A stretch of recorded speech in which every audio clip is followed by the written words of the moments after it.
A l'instar de la e-Up, la Volkswagen e-Golf, version 100% électrique de la Golf, ne donne pas l'impression d'être une thermique bricolée à la va-vite. En effet, en s'installant à bord de la e-Golf, on est loin d'être déçu, bien au contraire. On sent clairement que Volkswagen a voulu donner à ses clients le sentiment d'être dans une Golf traditionnelle.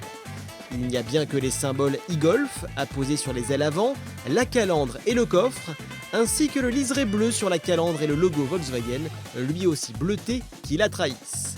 Les plus attentifs remarqueront que la canule d'échappement brille par son absence.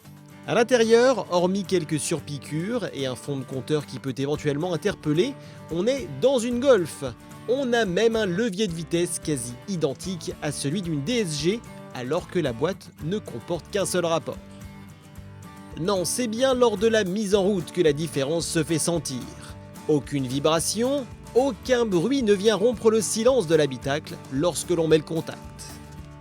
Comme toujours avec l'électrique, c'est un sentiment de puissance qui prédomine grâce au couple maximal dès les bas régimes qui tracte la e-Golf avec vigueur et sans jamais faiblir. On se surprend d'ailleurs très souvent à contrôler la vitesse affichée au compteur. L'absence de bruit du moteur, des changements de régime, du passage de vitesse brouille les cartes. Difficile de savoir à quelle allure on se trouve, d'autant que l'on n'est pas vraiment habitué à entendre aussi distinctement les autres bruits de roulage par exemple, généralement couverts par le moteur. Il y a notamment l'écoulement de l'air sur les rétroviseurs, le grip des pneus sur l'asphalte ou encore le léger couinement des amortisseurs. Sur la fiche technique de la e-Golf, il est indiqué que son autonomie varie de 130 à 190 km en fonction des conditions climatiques ou du style de conduite adopté. Eh bien sachez que lors de notre essai, en ne cherchant pas spécialement à économiser les batteries, nous aurions effectivement pu réaliser une boucle de 150 km environ. Au terme de notre parcours, il est également évident que le domaine de prédilection de cette e-Golf, c'est la ville. La raison est simple, en ville, on freine très souvent.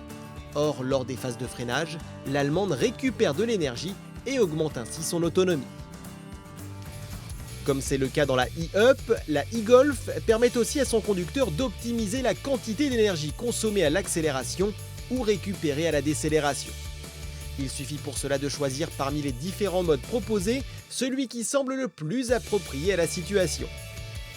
Le mode normal permet de disposer des 115 chevaux et 270 Nm de couple du moteur électrique et d'atteindre 140 km/h.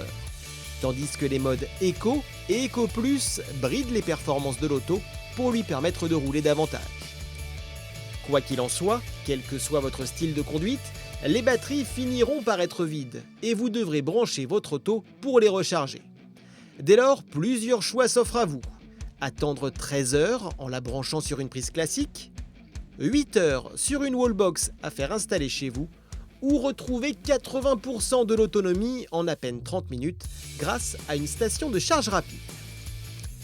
Au final, dotée d'aptitudes dynamiques étonnantes, la Volkswagen e-Golf est tout bonnement convaincante.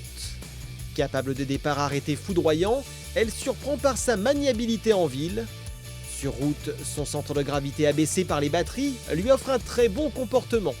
Quant au reste, aucune surprise, il s'agit bien d'une Golf, avec tout le sérieux et la qualité que cela implique.